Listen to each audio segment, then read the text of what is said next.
Bom, pessoal, vejam só, o pão ele cresceu um bocado, ele não está ressecado. O bom é que eu tivesse aqui uma fermentadora, né, que tenha temperatura e a umidade controlados. Eu vou fazer um testezinho. Antes, olha aqui, ó, aquele pão que eu mostrei, que eu botei a costura para cima, olha o que aconteceu, tá? Todos os outros que estão com a costura para baixo, vamos ver, eu acho que vai ficar tudo certinho. Essa fórmula é um pão careca de sal. Ela leva, como eu mostrei, um pouco de açúcar e manteiga. Isso amolece um pouco a crosta do pão. Uma fórmula de pão francês não seria assim, tá? Mas eu vou dar um corte de pestana para ver o resultado. Não vai abrir uma pestana bonita, eu acho, tá? Mas só para vocês entenderem, tá, a diferença. O pão francês ele tem que ter muito vapor. Esse aqui tem que ter vapor também. Eu vou mostrar um macetezinho para tentar melhorar isso, mas não é o ideal, tá? Olha só o corte como é que é. Tá? Vou cortar esses aqui do meio. Com um estilete, pode ser uma gilete. Eu cortei só esses do meio, tá bom? E imediatamente o forno tem que estar 190 graus, eu vou fornear. Fornear quer dizer colocar no forno para assar.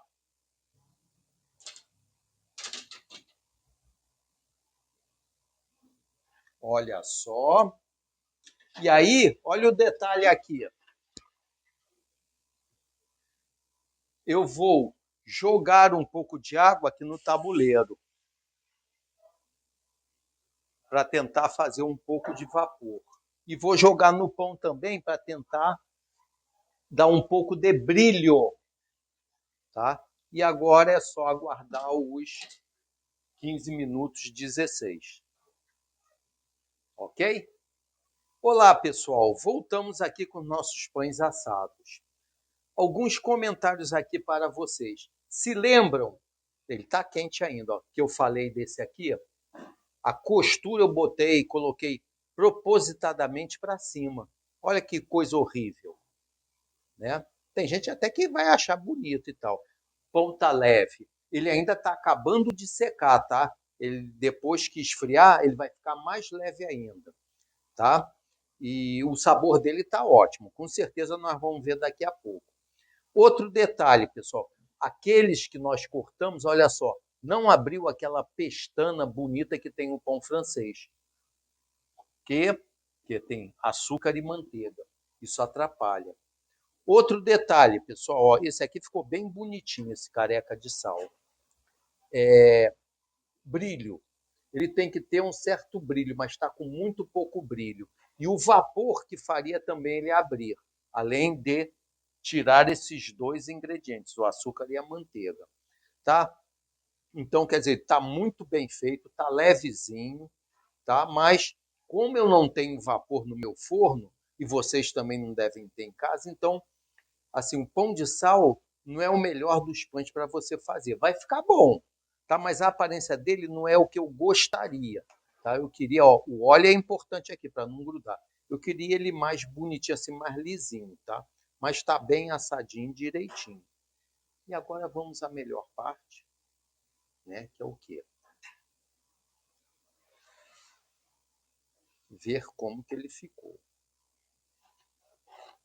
Olha a crocância. Olha o miolo dele. Não se deve cortar pão quente, tá? Mas olha só. O cheiro dele não está cheirando a fermento, tá? E deve estar uma delícia. Está muito quente. Aqui o miolo dele, ó. Conforme ele vai esfriando, a solidificação dele finaliza, tá? Aquela estrutura que eu falei, né?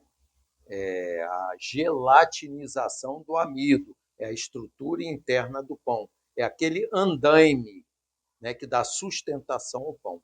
O importante é que ele não está enrugando, então sinal que o quê? Ele ficou o tempo suficiente no forno. Eu deixei por segurança 15 minutos com o forno ligado a 190 graus E ele começou a ficar muito dourado, né? Porque o brasileiro gosta mais de pão assim, branquinho. Aí o que, que eu fiz? Desliguei o forno e deixei ele mais 3 minutos para finalizar o assamento dele. Vamos ver aqui como é que tá?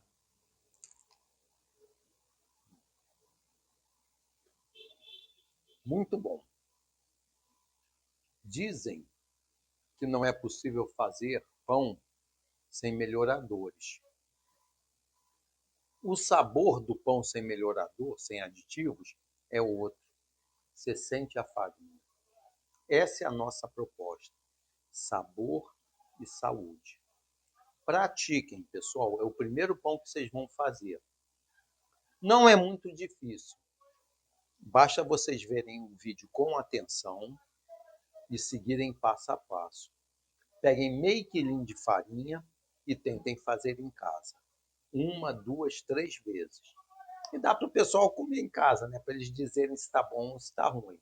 Pessoal, um detalhe só. Eu esqueci de mostrar para vocês o ponto da massa na hora de ir para o forno. O que, que acontece? O pão estava cru e será que está na hora de assar? Quando eu enfiasse o dedinho nele, assim, pusesse o dedinho, a ponta do dedo, ele tem que afundar e voltar. Mas não voltar muito, voltar um pouco. Não muito rápido, mais ou menos rápido. Já o outro pão de massa doce, você vai observar que eu vou botar o dedinho e vai ficar marcado, ele não vai voltar.